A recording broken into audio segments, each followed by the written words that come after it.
It's February 10th, the God of your fathers. May the Lord answer you in the day of trouble.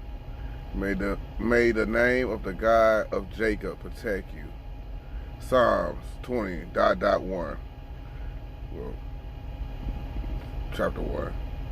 Verse 20, chapter 1, I think. I'm trying to say that right. In this psalm, David announces 7 blessings to the king. Amongst other things, he asks that God will hear and protect the king, just as he did for Jacob, their forefather. Remember that Jacob experienced God intensely in his lifelong struggle to obtain the covenant promise. David, who is the king at this stage, wants to live his life in the same way. Do you have a similar desire? Do you have a father or mother who truly serve God, or a grandmother, or some other mentor or a role model? Do you need to return to the God of your fathers? Yes, turn back.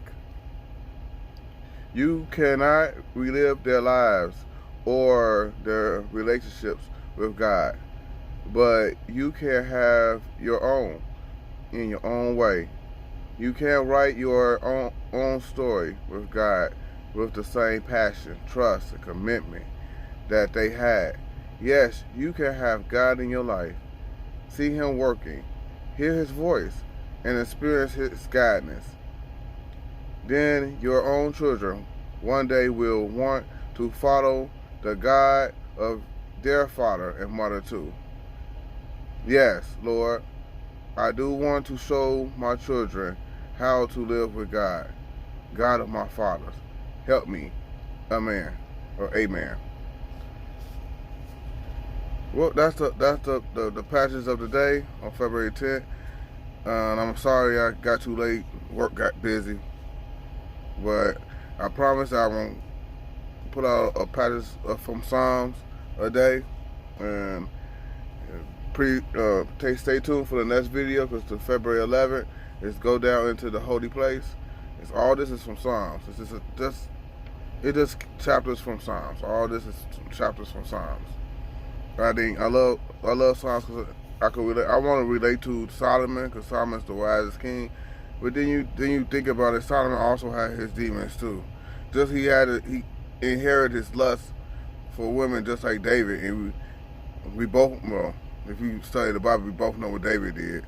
David was not a saint like people portray it, but he was a great king.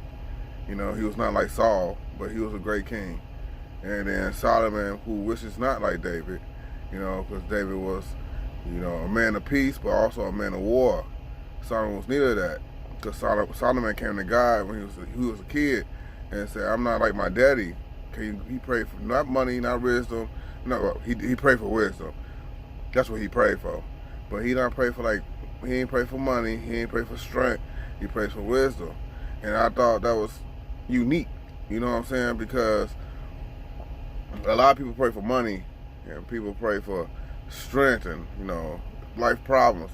You know, he prayed for wisdom, because you got to think about it. Well, you know, when David was about to quote unquote retire, you know, the Jews all looked up to David. So, you know, we retired and give it to Solomon. Everybody turned around and look at, you know, to Solomon. Solomon's not like David. He was not a war. He was not, you know, captain of war. He would not slaughter you. You know what I'm saying? But he could outthink you, because he prayed for wisdom.